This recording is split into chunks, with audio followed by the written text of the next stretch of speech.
우리 하나님 살아 계십니다. 예수님 여기 계십니다. 성령님 역사하십니다.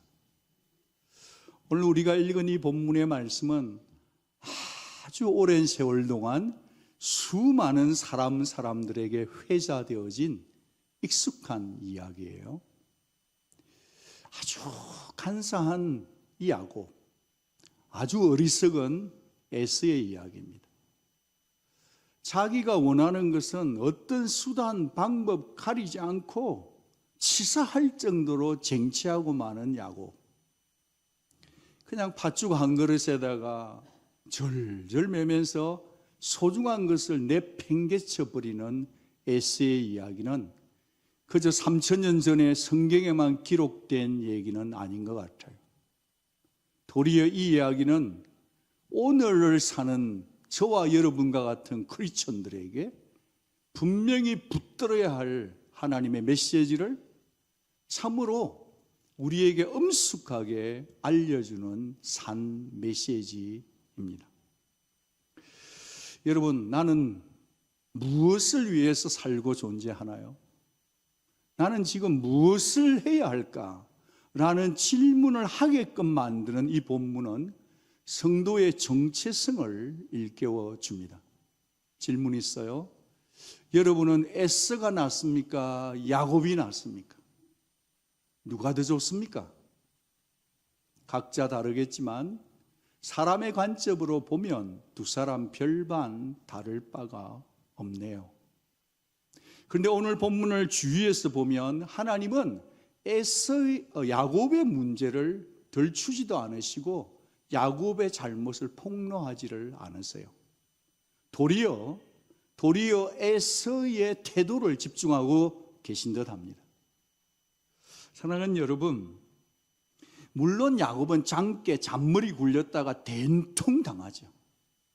부모와 생이배회를 할 뿐 아니라 나중에 인생 고백을 들어보면 험악한 세월을 살았다고 합니다.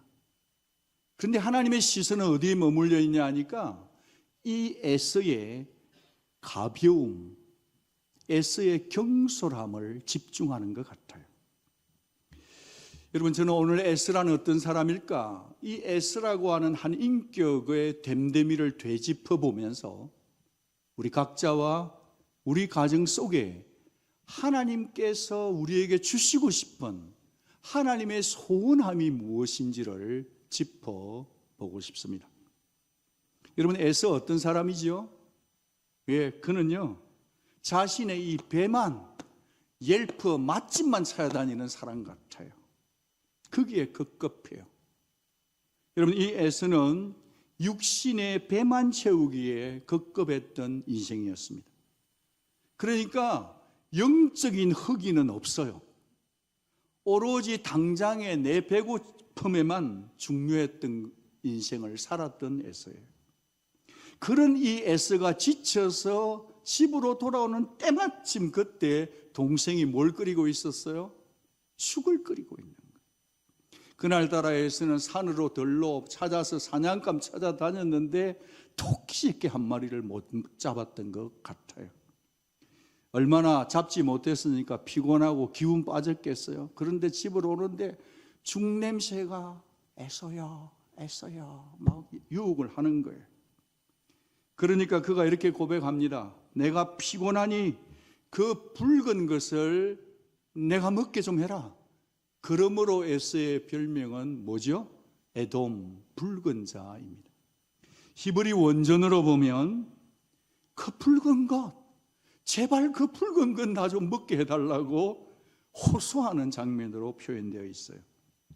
여러분, 이게 사람 배가 고픈데 에서가 얼마나 간절하고 얼마나 흥분이 되든지 음식 이름을 제대로 말하지도 못하고 다오 붉은 것 하고 있다는 거예요. 레드빈인지 블랙빈인지 얘기를 해야 될 거 아니야. 근데 그냥 붉은 것 달라고 난리 허둥지둥을 피우고 있는 에서입니다. 바로 이때에 야곱은 마치 덫을 딱 두고 난 다음에 사냥감이 걸리기를 딱 기다렸다는 듯이 히든 카드를 꺼냅니다. 제안을 하는 거예요. 형의 장자의 명분을 돈을 내게 팔아라. 세상에 공짜가 어디냐? 배고파? 팥죽하고 형 장자 명문하고 바꾸자라고 하는 겁니다.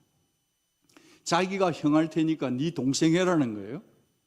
여러분, 이게 단순히 그냥 형이라는 타이틀만을 갖겠다는 게 아닌 거죠. 장자의 명분을 자기가 독차지하겠다는 겁니다. 여러분, 당시의 장자의 명분은 족장시대에 맏아들, 큰아들에게 주어지는 장자권을 말합니다. 근데 그 당시에 이 장자권을 남에게 양도해 주는 일도 있었대요. 지금 야곱은 누구요? 야곱은 아버지의 눈밖에 나 있어요. 근데 이 야곱이가 어떻게 하든지 아버지의 인정과 사랑과 함께 아버지의 축복권을 가로채려고 하면 장남이라고 하는 장자의 권리를 확보해야 되는 거예요. 그는 그런 어떤 아버지로부터 거절당한 굶주린 마음이 있다 보니까 심리적 결핍에도 그랬겠지만, 야곱은 영적인 눈치가 아주 빠른 사람이었어요. 뭐가 빨랐다고요? 가만히 지켜보니까 하나님이 축복하시니까 할아버지가 복을 받았어. 그 복이 아버지에게 물려오는 것을 눈으로 본 거예요. 아싸! 그러니까 지금 이 야곱은 영적 축복, 장자권을 받는 것이 참으로 중요하다는 것을 확신한 겁니다. 아니, 장자권 그게 뭐 그리 특권이길래요? 왜 이렇게 야곱은 지금 장자권에 집착하고 있을까요? 병적으로. 여러분, 그 당시에 이 장자에게는 아버지의 적통성을 이어받아서 가장의 권위를 계승하는 권리가 주어졌어요. 어떤 권리죠? 재산을 2배로 받는 권리입니다. 그리고 3가지 권위가 있었는데, 재판할 수 있는 권리, 저주할 수 있는 권리, 축복할 수 있는 이 3권을 다 쥐게 되는 거예요. 그 당시에 사람들은 이 축복도, 하나님이 해주는 축복도, 아버지가 해주는 축복도, 그것을 일종의 재산 개념으로 이해하고 살았던 세계관의 시대예요. 하나님이 축복하고 하나님 이름으로 축복하면 아직 이것은 드러나지 않았을 뿐이지 언젠가는 반드시 이루어지고야만은 약속음으로 받았다는 거죠. 이런 축복할 수 있는 권한이 누구에게 있었어요? 큰아들들만 대답해 보십시오. 저도 장남이니까 장자에게 있었다는 거예요. 아무도 웃지도 않으시고. 괜찮습니다. 그런가 하면 이 제사장이 없던 이 시대에 이 장자에게는 가정에서의 제사장 권세도 주어졌어요.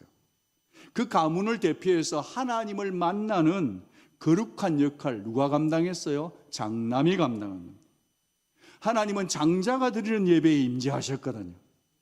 말씀이 임하고 죄를 용서받는 경험을 하는 영적 축복권, 바로 장자, 큰아들 몫이었다는 거예요. 무엇보다도 이 언약의 가문, 아브라함과 이삭과 야곱으로 이어지는 이 가문 속에는 이 커버넨탈 관점에서 보면 지금 이 아브라함의 후손에게는 약속의 땅에 들어갈 때 약속의 땅에 대한 프라미스, 약속과 함께 앞으로 오게 될 메시아의 혈통이 이어질 때 조상이 되는 축복이 있다는 것을 누가 알았어요? 야곱은 눈치채고 있었던 거예요. 그러니까 내가 이 장자권을 꼭 내 손에 쥐어야 되겠다는 그 일념으로 에서가 하루 종일 사냥감 찾아서 동물 찾아서 다닐 때에 야곱은 오랫동안 형을 사냥감처럼 관찰했던 것입니다. 그래서 생긴 게 뭐죠? 알고리즘이 생긴 거예요. 아, 우리 형은 배가 고프면 그냥 눈에 뵈는 게 없어. 그런 성격이야. 성질 급하니까 경적 내릴 게 뻔해. 이미 답 찾은 거예요. 그래서 기회만 보고 있던 터에 아니나 다를까 에서는 야곱이 그토록 집착했던 영원한 장자권을 죽 한 그릇과 맞바꿔 버리는 거예요. 여러분, 질문이 있습니다. 지금 에서가 이렇게 한 것이 일주일 동안 금식기도 하고 났습니까? 아니에요. 기껏 해봐야 하루, 한낮을 배고픈 걸 가지고 사냥을 못하고 끼니를 놓쳐서 돌아와서 그가 한 말은 죽겠다는 거예요.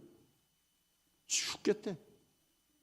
내가 죽게 되었으니 이 장자의 명분이 내게 뭐가 유익하냐? 아니 지금 내가 배고파 죽을 판인데 장자권 그게 뭐 밥 먹여주나? 그렇게 말하는 겁니다. 여러분, 우리는 이 시점에서 이런 질문이 생길 수밖에 없습니다. 여러분, 에서 왜 이렇게 쉽게 하나님의 축복이 담겨있는 이 장자권을 쉽게 내던지고 내팽개쳤을까요? 여러분, 유대인들은 밥상머리에서 밥 먹을 때 강조합니다. 하나님 아버지의 축복이 정말 중요해요. 귀에 못이 박히도록 듣고 사는 건데 그런 에스가 왜 이렇게 내팽개치죠? 한 두 가지 정도의 심리적인 영적인 요인들이 있을 수 있는 것 같아요. 첫째는 왜 에스가 이렇게 장자권을 내팽개쳤냐 쉽게, 그리 쉽게. 첫째는 정서적 결핍은 영적인 눈을 어둡게 만들 수 있기 때문이에요. 정서적 결핍은 영적인 눈과 직결돼요. 오해를 하나 깨겠습니다. 여러분, 에스를 두고 그를 별사람이라고 말해요. 들판에 다니는 사람이라 해요. 그냥 들판을 휘저으면서 아무데나 짐승 잡았고 그래가지고 어렵사리 끼니 때우고 아무데서나 엎어져 자는 사람 아니에요. 이 들사람을 NIV 성경에서는 a man of the open country라 그런단 말이에요. 그냥 아무데나 막 쏘아 다니는 사람으로 번역이 되었습니다. 요즘식으로 말하면 이곳저곳에다가 아지트가 많은 사람이었습니다. 몇 날이고 마음껏 즐길 줄 아는 사람이었어요. 생계를 위했습니까? 아니에요. 그는 먹고 살려고 사냥한 게 아니에요.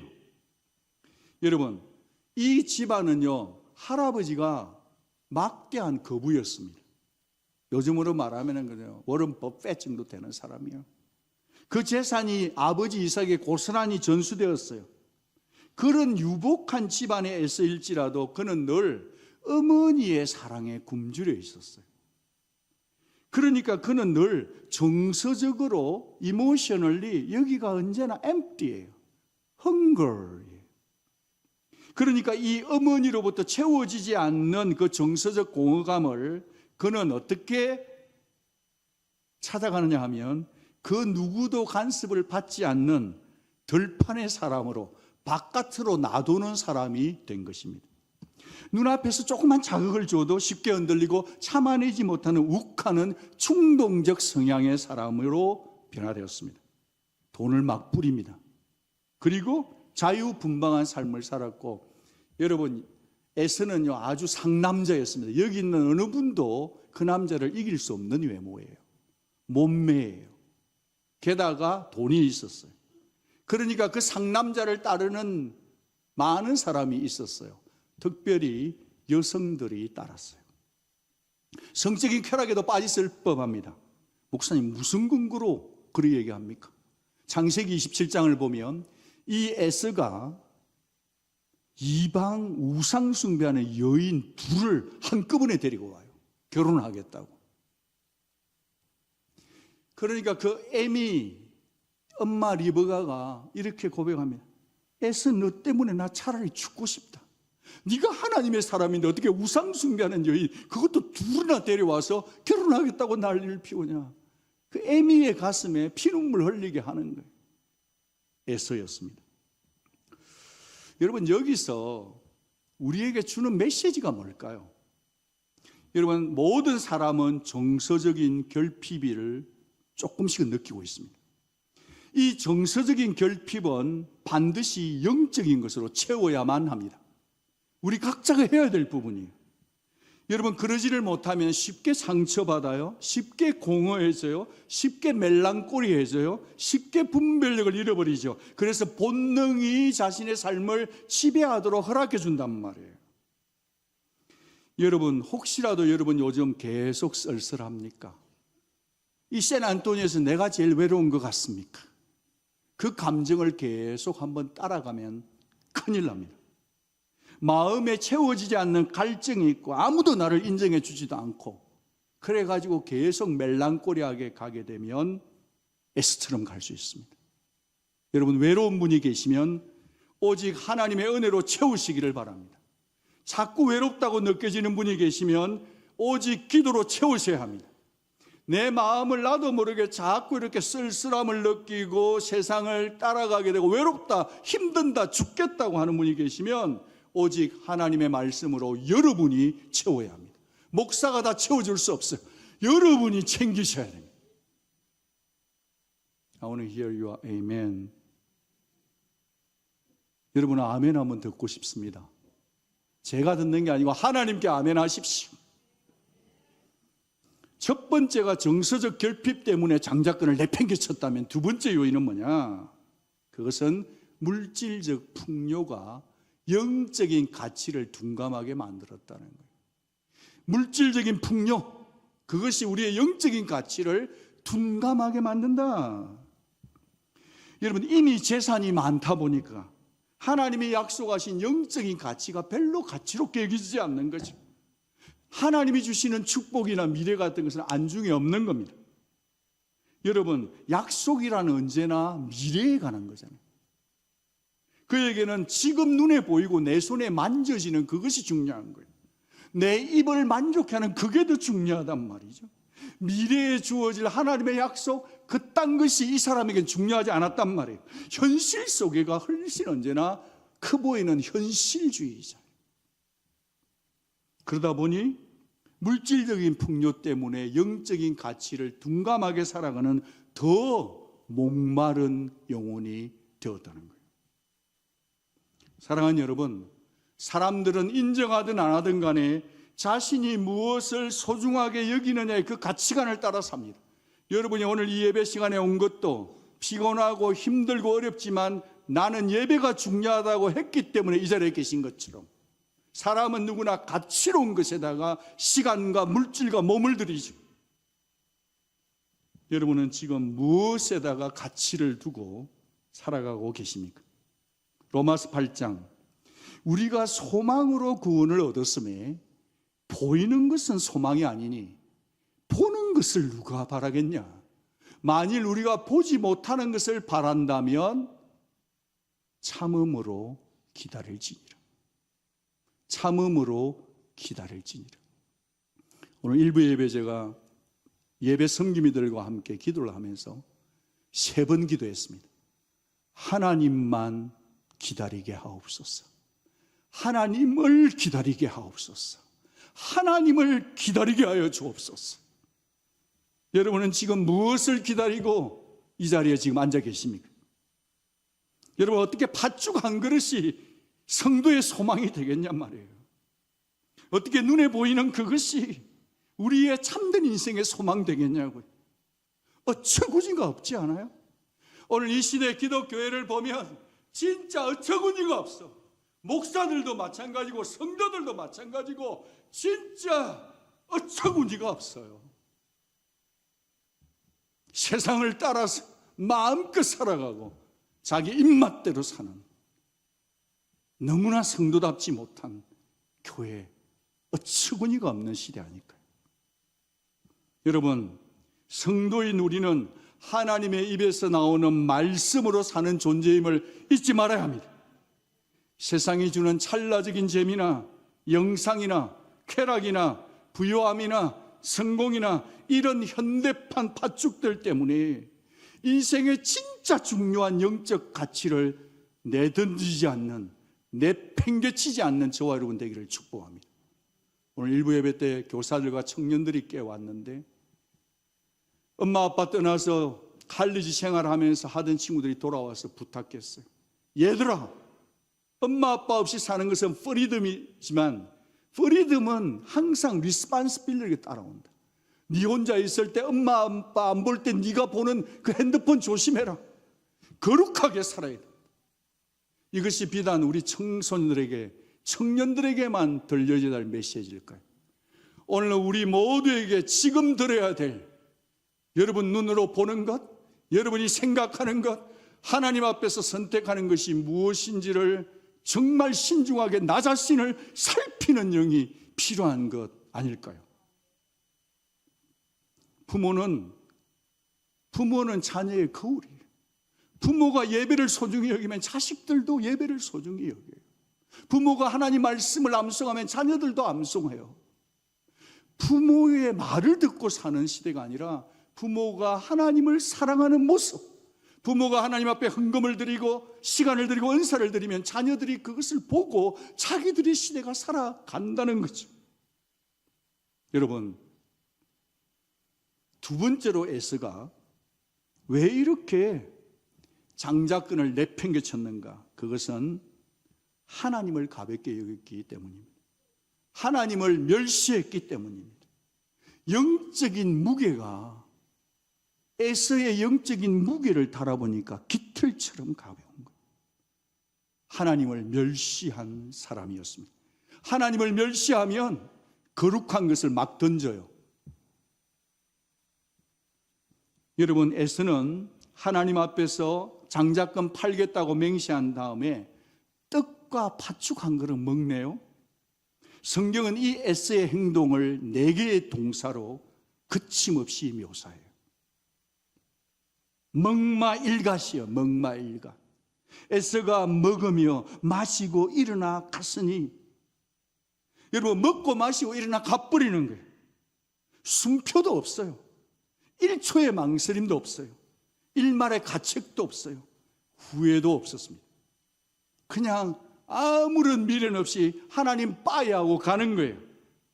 얼마나 어리석습니까? 성경은 이런 에서의 영적인 불감증을 두고 그 이유를 딱 한 줄로 말합니다. 이는 그가 장자의 명분을, 하나님이 주신 장자의 명분을 가볍게 여겼더라. 사람이, 성도가 하나님을 경외하는 만큼이 자신 영혼의 무게예요. 성도는 하나님을 경외하는 만큼이 자신의 무게예요. 성도가 너무 가벼워. 목사도 너무 가벼워, 이 시대가. 목사답지 못하고 성도답지 못한 시대를 살고 있는데, 다른 게 문제가 아니라 하나님 앞에 가벼움 아닐까요? 천박함 아닐까요? 얕함 아닐까요? 그러니까 말이 많지. 여기 가볍다는 것은 무가치하게 여긴다는 거예요. 멸시한다는 거예요. 장자의 명분을 멸시한다는 것은 장자의 축복권을 주는 하나님을 멸시하는 겁니다. 이것이 바로 에서를 바라보는 하나님의 에서의 평가세요. 인사고가예요. 에서는 하나님 앞에 장자의 명분을 가볍게 여긴 존재라는 피어리어드예요. 하나님을 멸시한 채 세상에 취해서 살았던 에서의 결말을 히브리서는 이렇게 고발합니다. 폭로합니다. 함께 읽겠습니다. 음행하는 자와 혹 한 그릇 음식을 위하여 장자의 명분을 판 에서와 같이 망령된 자가 없도록 살피라. 너희가 아는 바와 같이 그가 그 후에 축복을 이어받으려고 눈물을 흘리며 구하되 버림바가 되어 회개할 기회를 얻지 못하였느니라. 회개할 기회를 얻지 못하였느니라.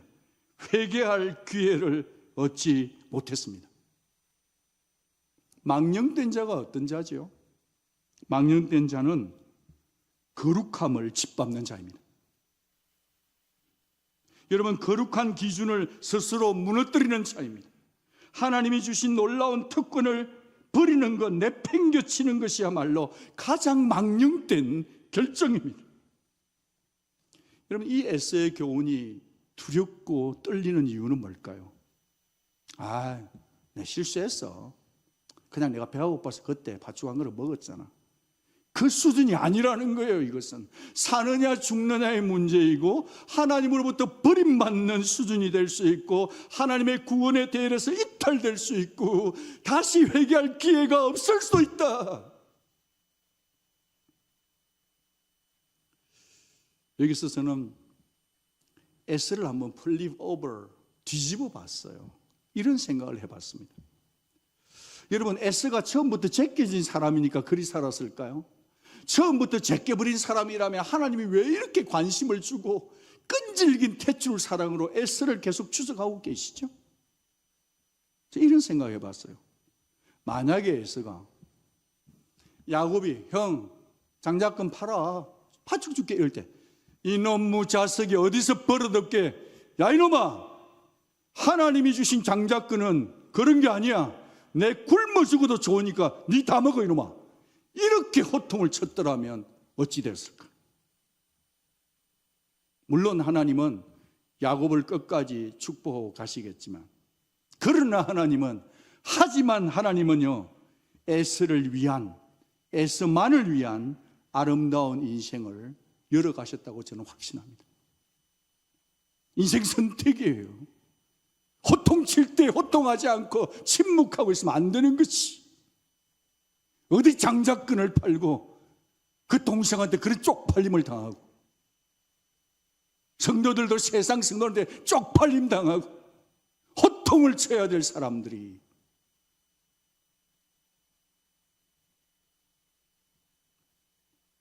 여러분 우리가 믿는 하나님은 자신을 존중히 여기는 사람을 존중히 여깁니다. Our God, He already respects us, those who respect Him. But if we disgrace, reject Him, He will reject you and me. 하나님은 굉장히 인격적이세요. 하나님 앞에서 리젝트 당하면 끝이에요. 슬프게도 성경에는 이 에서처럼 영적인 특권을 눈앞에 있는 그 어떤 팥죽 한 그릇 때문에 바꾸어 버린 비극적인 인물들이 있습니다. 누구죠? 누굴까요? 가룟 유다와 데마입니다. 유다는 은 30냥의 서성을 팔았습니다. 요한은 그를 두고 도둑놈이라 했습니다.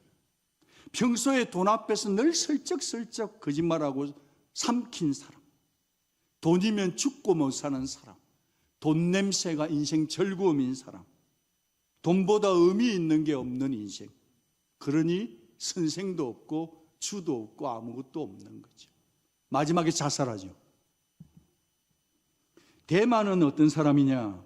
한때 바울의 동력자였잖아요. 그러나 성경은 이 데마의 마지막을 이렇게 슬프고 아프게 기록합니다. 같이 읽습니다. 데마는 이 세상을 사랑하여 나를 버리고 데살로니카로 갔고, 바울이 지금 자기 떠난 데마 상처받아서 이 말 기록하는 것 같아요. 아니에요. 데마가 바울의 복음 사역에 떠나는 것은 하나님을 떠난 것이요.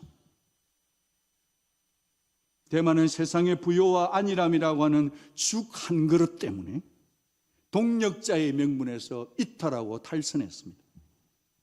축복의 대열에서 영원히 벗어나고 말았습니다. 여러분, 에서도 가룟 유다도 데마도 그냥 적극적으로 한순간에 이런 결정 내렸을까요? 절대 아닙니다. 절대 그럴 수 없어요. 그들은 모두 서서히 아주 작은 것에서부터, 아주 적은 것에서부터 하나님을 경외함을 포기했기 때문에 마음속에서 하나님을 밀어내고 가치로운 것을 내팽개쳐 가던 그것을 행한 거예요. 같이 한번 읽어주시겠어요? 하늘의 가치를 경시하는 습관이 쌓이면 어느 순간 마음이 화인 맞은 것처럼 영적 불감증에 빠질 수 있습니다. 하나님을 서서히 밀어내게 되죠. 구원받은 백성의 정체성은 한 그릇 죽과 바꿀 수 있다. 성도라 할지라도 자신의 삶을 추스리지 않으면 우리는 얼마든지 이 세상 살면서 팥죽 한 그릇 때문에 소중한 것을 내어드릴 수, 처녀성을 내어드리는 것처럼. 사도 바울은 고린도후서에서 이렇게 지적합니다.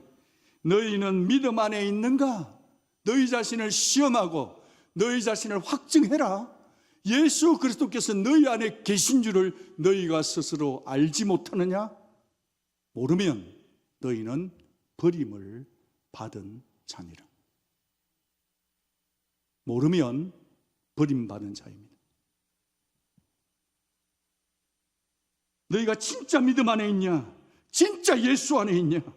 이것을 확실하게 자기 스스로 검증해야만 크리스천이요, 성도입니다, 여러분. 그래야만 성령으로 영적 가치를 쫓아 살아갈 수 있습니다.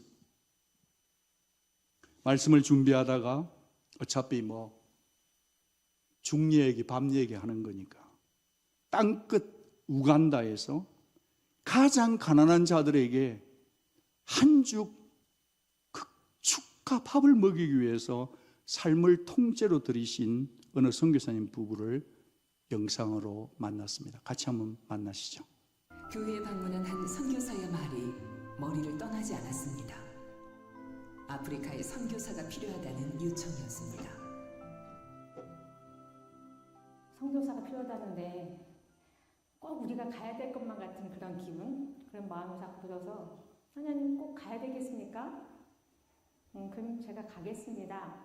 그 마음을 먹는 순간 음성이 들리는데 고맙다. 그 단어가 딱 머리치는 거예요. 왜 하나님이 나한테 고맙다 그러지? 하나님 내가 뭔데, 나 같은 게 뭔데 나한테 고맙다고 하시나? 하나님이 기뻐하시는 일이라는 단 하나의 이유로 2006년 낯선 땅을 밟은 최 선교사 부부. 남이 가기 힘들어하고 지금까지 거기에 누구가 안 들어가 있는 거, 그리고 뭔가 굉장히 어려움이 있어서 막히고 있는 거, 일단 주기되는 바에 우리는 그곳으로 들어간다. 이게 가장 바람직한 선택이다. 가서 겪을 힘들 일들은 하나님께 맡기고 딱 가자.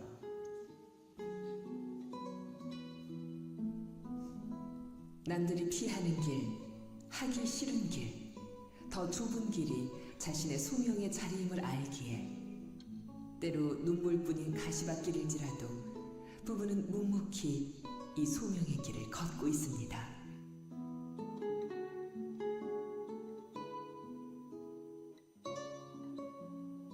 보통 하루에 죽 한 컵 먹고 집에 돌아갈 때까지 수업을 참석을 가거든요. 3시, 5시까지. 그때까지 옥수수죽 한 컵으로 채웠는데 오늘은 고기에다가 또 야채에다가 또 주스에다가 또 푸짐하게 먹을 것 같아서 애들도 행복하게 할 것 같고 저도 너무 행복합니다. 음식을 나눠주기도 전부터 한달음에 달려나오는 아이들. 그런데 걱정거리가 하나 생겼습니다. 애들이 전체적으로 먹을 수 있으면 좋겠지만 또 한계고 또 우리가 해줄 수 있는 저희 능력이 이 정도밖에 안 되니까.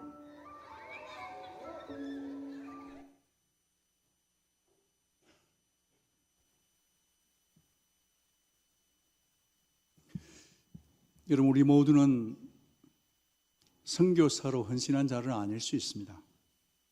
그렇지만 적어도 우리가 사는 이곳에서, 여러분이 있는 자리에서 성도요, 크리스천이라는 장자의 명분을 한순간도 잊어서는 안 됩니다.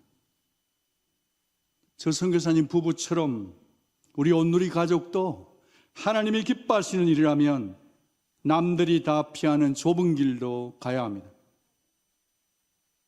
남들이 하기 싫어하는 일을 해야 합니다. 하늘 가치관으로 살아야 합니다. 언젠가 우리 모두는 다 주님 앞에 설 것입니다. 저는 소원이 있습니다.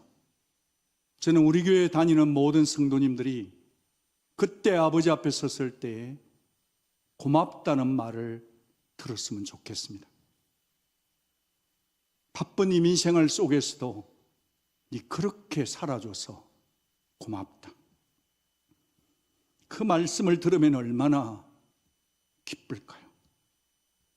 하나님 사랑하기 위해, 주 예수 십자가 사랑하기 위해, 언약 공동체를 섬기기 위해, 교회를 더 잘 섬기기 위해 더 어려운 것, 더 힘든 것, 더 고생하는 것, 더 희생하는 것을 선택한다면 선교사님 말처럼 죽이 되든지 밥이 되든지 하나님이 역사해 주실 겁니다. 저는 우리 온누리 성도들이 죽이 되든 밥이 되든 하나님 앞에 좀 제대로 살았으면 좋겠습니다. 교회가 아무리 아이베스트 영혼을 사랑하기 위해서 아이베스트 카드 나눕니다. 금요일 저녁에 몇 개월을 얘기를 해도 여러분 그렇게 바쁩니까? 광고는 내 입맛에 맞는 것만 듣는 겁니까? 하나님의 교회는 복음을 전해야 교회입니다. 성도도 복음을 전해야 교회입니다. 그런 일들을 위해서 우리 우선순위 하나를 정하지 못하면서 말만 많이 하고 있으면 하나님이 어떻게 보실지 하나님께 여쭙고 있습니다. 한 번 사는 인생을 하늘의 가치관을 두고 살아가는 우리 온누리 가족이 되면 얼마나 좋을까요?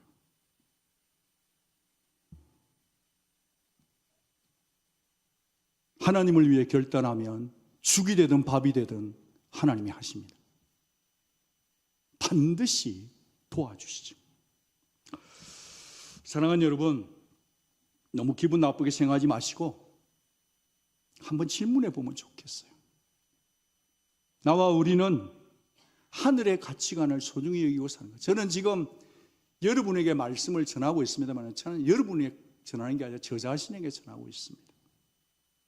아주 작은 일에서부터 나는 얼마나 하나님과의 관계, 영적인 길에 우선하고 있는지 한번 대답해 보면 어떨까요? 피곤해도 예배입니까? 아니면 그냥 하루 제끼고 쉬는 겁니까? 암투병 중인데도 여기 와서 예배드리는 분이 계신데 어떻게 이유가 그렇게 많을지. 무릎 꿇는 10분입니까? 아니면 넋두리 두리두리 하는 10분입니까? 짜릿한 드라마나 짤 하나입니까? 아니면 성경 통독 몇 장입니까? 정직입니까? 아니면 은근한 눈가림이고 스스로 지혜롭다고 생각합니까? 나누는 기쁨입니까? 움켜쥐는 나만의 훅갓이나 뿌듯함입니까? 정직입니까? 부정직입니까? 화목입니까? 아니면 내 당장에 분풀이나 하고 사는 겁니까? 용서라는 덕목입니까? 여전히 집착하고 있는 내 자존심, 존심들입니까? 돈 잘 버는 배우자입니까? 아니면 신앙이 좋은 배우자입니까? 공부 잘하고 좋은 대학 가는 자녀입니까? 아니면 신앙을 키우고 있는 내 어린 자녀입니까? 우리 모두가 이런 질문들 앞에서 스스로를 한번 돌아보면 좋겠습니다. 말씀을 마치면서 주 예수 그리스도의 물과 피, 십자가에서 물과 피를 쏟아서 우리를 하나님의 자녀다, 너는 그리스도의 신부다, 하늘 시민권자다라고 해주신 주님을 믿기를 원합니다. 언제 어디서나 어떤 상황 속에서도 함께 나아가도록 하나님을 예배할 수 있는 특권도 주셨어요. 사람 참 약해요. 우리가 잘 알잖아요. 목사도 엄청 약해요. 성도들도 엄청 약해요. 죄에 휘둘려요. 우리 약한 줄 알고 거룩한 성령을 주셨잖아요. 뭐가 더 필요하십니까? 도대체 무엇을 얼마나 더 도와주시면 세상 팥죽 따라가지 않고 영적인 가치를 붙들고 사시겠습니까? 주님 생명이 우리 안에 살아계시면 우리는 다 가진 자인 줄 믿습니다. 여전히 허하고 기갈되고 외롭습니까? 말씀을 마치면서 우리 주님이 광야에 가셨을 때 40일 금식을 했어요. 얼마나 배가 시장하고 고프셨을까요? 그때 사탄이 그걸 놓치지 않죠. 덫을 놓습니다. 예수야, 네 떡덩이를 돌덩어리로 만들어봐라. 그럼 내가 네 하나님의 아들로 인정해 줄게. 그 시장하신 주님 앞에 그 비겁한 사탄이, 주님이 눈 하나 깜짝하지 않으시고 기록되었으되 사람은 하나님 입에서 나오는 말씀으로 산다고 하셨습니다. 저는 오늘의 성도님들이 오늘 방문하신 분 누구든지 간에 이 마지막 시대를 오직 예수님의 말씀으로 세상 팥죽들을 다 이기고 한 번 사는 인생, 하나님의 영광을 위해서 거룩한 것을 선택하고 하늘 가치관을 사모하며 올라가는 그런 성도들이 다 될 수 있기를 축복합니다. 기도하겠습니다. 좀 이 시간에 우리 결단했으면 좋겠습니다. 예수님의 생명 피와 맞바꾼 그렇게 얻은 하나님의 자녀 아닙니까? 성도 아닙니까? 크리스천 아닙니까? 이 피로 맞바꾼 이 정체성을 좀 당당하게 누렸으면 좋겠습니다. 혹시라도 우리 모두는 다 각자의 점 안에 한 그릇 팥죽들이 있을 수 있습니다. 끊임없이 짓는 고범죄가 있을 수 있고요. 가족들이 모르게 엄난과 정욕에 눈을 주고 마음을 주는 자도 있을 수 있고요. 회개해야 합니다. 우리의 교만도 회개해야 되고 우리의 말과 우리의 삶을 하나님 앞에서 회개해야 합니다. 하나님, 저 이 문제 때문에 자꾸 걸려 넘어집니다. 팥죽 한 그릇 같은 것 때문에 내가 성도답지 못한 것을 용서해 주십시오. 내가 목회자답지 못한 걸 용서해 주십시오. 하나님, 이 시간에 저 자신을 통째로 드리오니, 우리 가정을 통째로 올려드리오니 성령의 능력으로 예수의 피로 새롭게 해주셔서 하나님의 뜻을 따라 살게 하옵소서. 간절함을 가지고 하나님 앞에 이 시간에 소리내어서 기도하겠습니다.